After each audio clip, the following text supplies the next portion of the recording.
Yo, what's good, guys? It's Andrew from Garageband Professional. Um, I'm coming back to you today with another video. Uh, Wearing the same T-shirt like a boss. And today I'm gonna talk to you guys about what gear you need to start producing music with GarageBand. As I wrote in my article here at garagebandprofessional.com/producing music gear GarageBand. You don't really need anything to start producing right away. With their musical typing feature, you can just start making music right away. Just to get yourself going into, just just get the ball rolling. And that's what I did when I first started.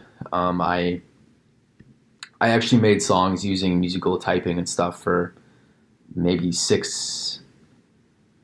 actually maybe even a full year. I think I even used music. No, that's not right. 6 months, 6 to 8 months, because I think I started in the summertime of 20.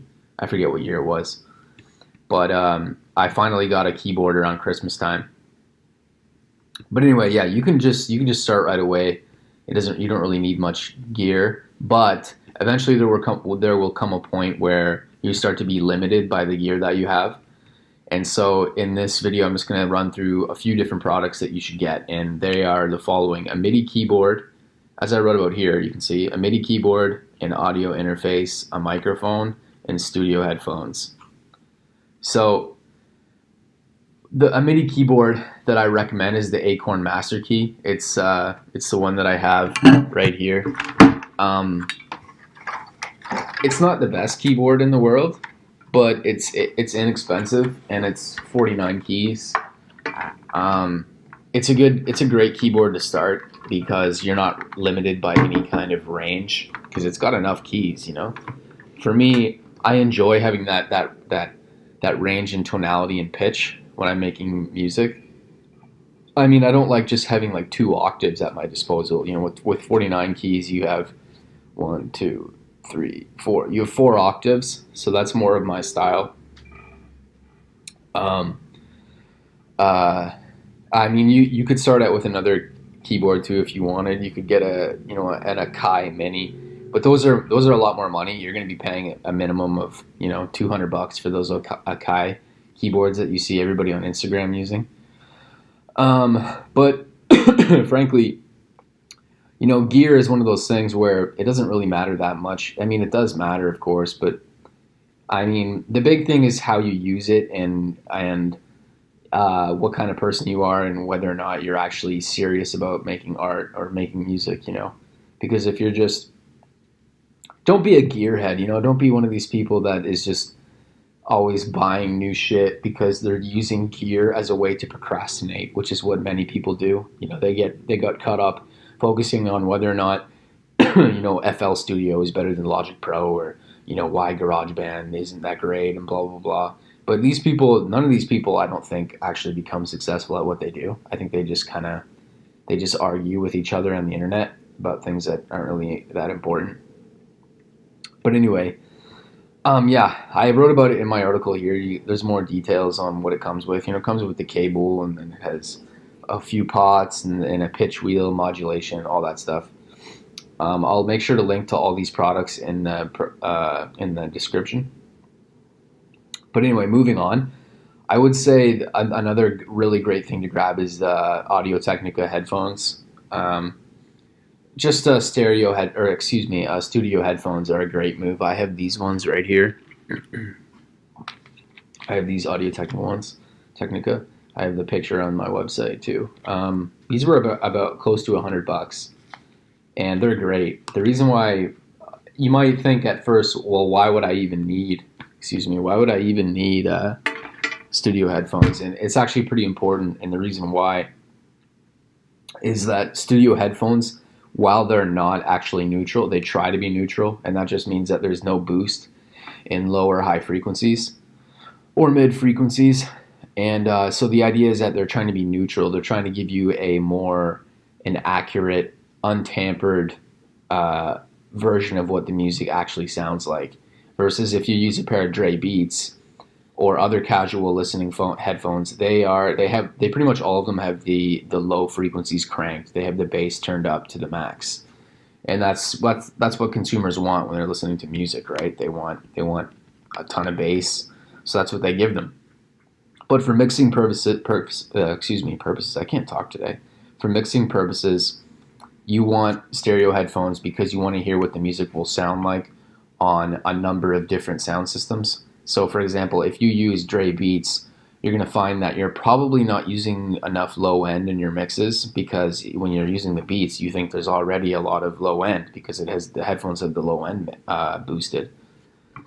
So it's good to get headphones that at least try to be neutral, and that's what studio headphones are. They try to be neutral. There's no such thing really as neutral headphones completely. They all come with, uh, you know, structural. I don't know what the word how to say it. Like they all come with.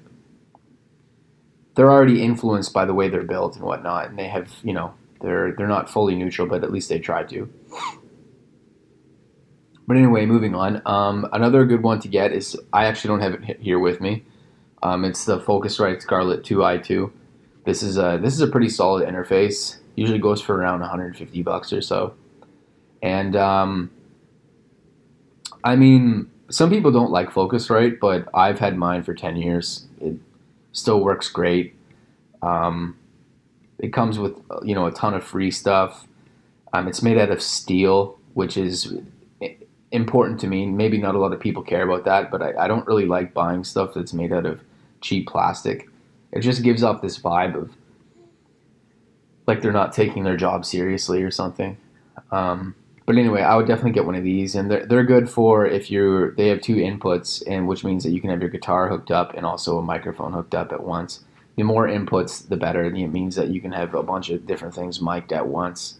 But you can move on to other more sophisticated interfaces later on, but just get a simple one like this to start. That way you can hook up a guitar or a mic, or maybe you want to start a podcast where you have two mics and you and another guy are talking, or a girl, whatever. But anyway, let's move on from that as well. Also the iRig HD2. I use this thing a lot. This is mostly for guitar players. However, the previous examples were not for guitar players only, but this one is. The iRig H2 is for guitar and bass. It might work with a microphone. I'm not sure, but the iRig is pretty sweet. It's great for traveling, and it's great for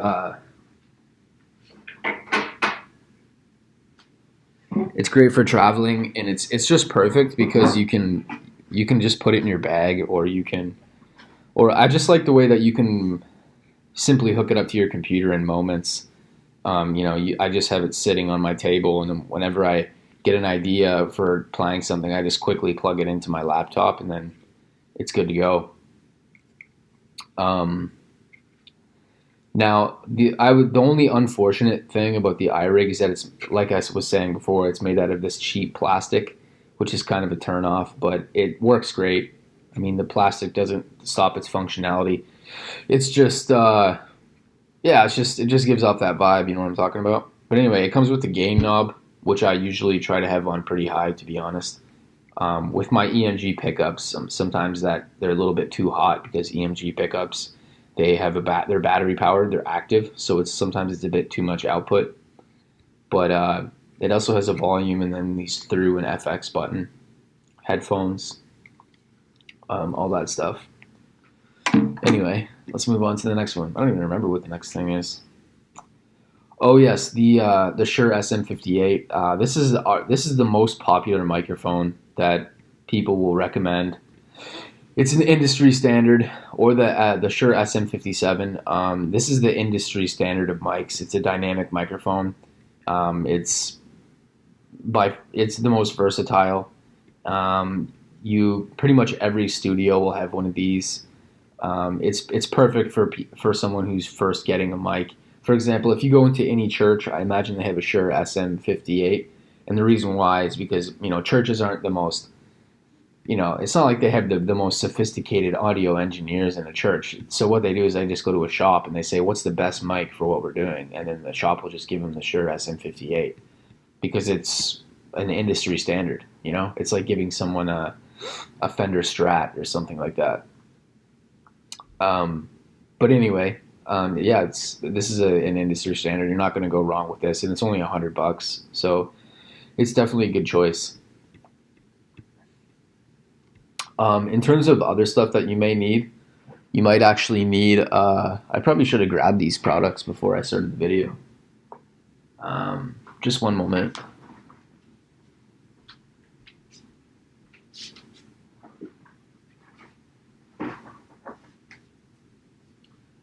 If you have the new MacBook Pro, excuse me, you'll probably need one of these. It's an adapter in for plugging in interfaces and for plugging in your iRig. You could probably get this from the Apple Store for maybe $20, which is a lot of money, but you'd be better off to get it off Amazon. I have a link in my article too. I'll put it in the product description as well, or the video description. And what else?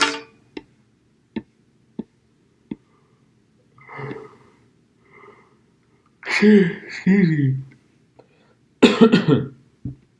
In terms of guitars, I don't know if you're a guitar player, but I am, and I use an ESP Eclipse, which is this bad boy right here. I don't even think they make these fully anymore. Now I think they only have the LTD version of it, which is just as good. I think the LTD even has 24 frets. But this is a great guitar. I've had it for 13 years. It's a great little piece of equipment. And I also have a PRS SE Custom 24, which is also a 24 fret guitar. I don't have it with me either. It's at my parents' house. What was I going to say about the PRS? Yeah, I mean it's a solid guitar. You're definitely not going to go wrong with the PRS. They're kind of like they're slowly becoming the industry standard because Gibson and Fender have kind of their reputation isn't as good as they used to be. So now PRS is kind of taking that spot. But yeah, I mean that's pretty much it in terms of recommended stuff.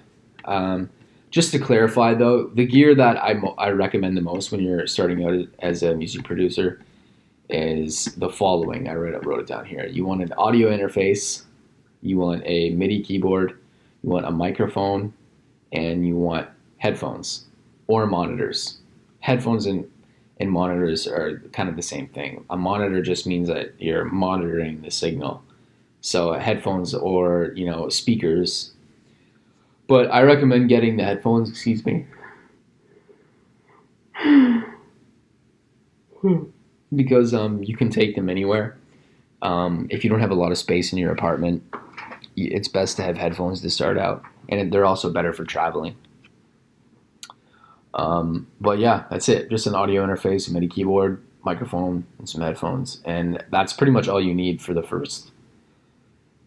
Honestly, you don't need any more gear after that for maybe 4 or 5 years. Eventually, you might need a pair of monitors that sit on your desk and maybe a little better MIDI keyboard. But there's no reason to be going out and spending like $1,000 on all this gear if you're just starting out. But yeah, that's all for now. Thanks for chiming in. And yeah, have a nice day.